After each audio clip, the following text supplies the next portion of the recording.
365 1 해서 보시면 몇 년 걸리냐? 이거 대략적으로 나오겠죠?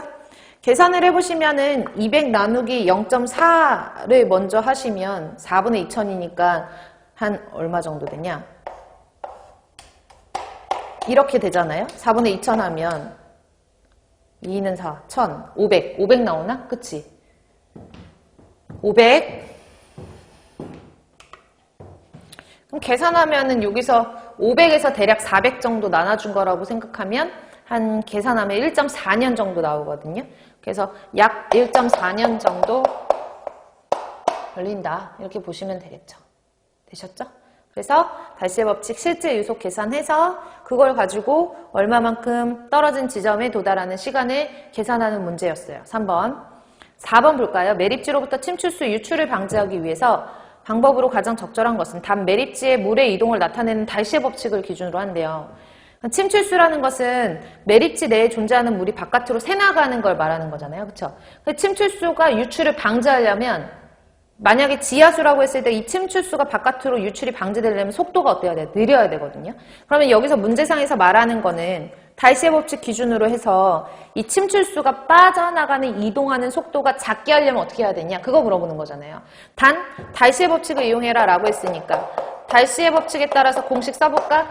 V는 KI예요. K는 투수기수라고 했고 I는 수도구배라고 했어요. 그러면 얘가 작아야지 침출수가 바깥으로 가는 속도가 느리다는 얘기니까 V가 작으려면 투수계수가 어때야 돼요? 작아야 되고 수도구배가 어때야 되지? 작아야 되겠죠?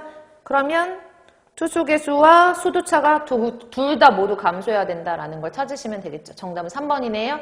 투수계수와 수도차를 모두 감소시킨다.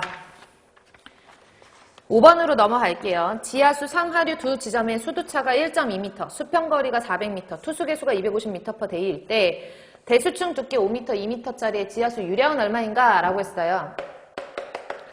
유량, 퀀터티를 구하려면 어떻게 해야 되지? Q는 A 곱하기 V죠. 그쵸? 그러면 물이 들어오는 단면적과 물이 들어오는 속도를 계산하면 유량을 계산할 수 있어요. 그럼 여기서 물이 들어오는 단면적 같은 경우에는 대수층의 두께와 폭이 나와 있으니까 5m, 2m 곱하면 얘가 물이 들어오는 단면적이 되는 거고 V 같은 경우에는 달시 법칙에 따라서 계산을 하면 되는 거죠. 그쵸? 이제 원래는 원칙적으로는 문제상에 전제 조건이 즉 지하수의 유속 같은 경우에는 단 지하수의 유속은 달시 법칙을 이용한다 이렇게 제시가 되거든요. 그래서 제시된다라고 가정하고 풀게요. 그러면 바로 대입해볼까요? 바로 V는 KI니까 A 곱하기 KI 그쵸? 그러면 A 곱하기 KI 대신에 이 수도구배는 어떻게 구하지? DL분의 DH라고 했으니까 바로바로 요거를 공식에다 바로 대입하시면 되겠네요. 어차피 면적은 지금 대수층의 면적은 5 곱하기 2m의 제곱이 될 것이고 K값 투수계수가 250m/day 그 다음에 수도차가 1.2m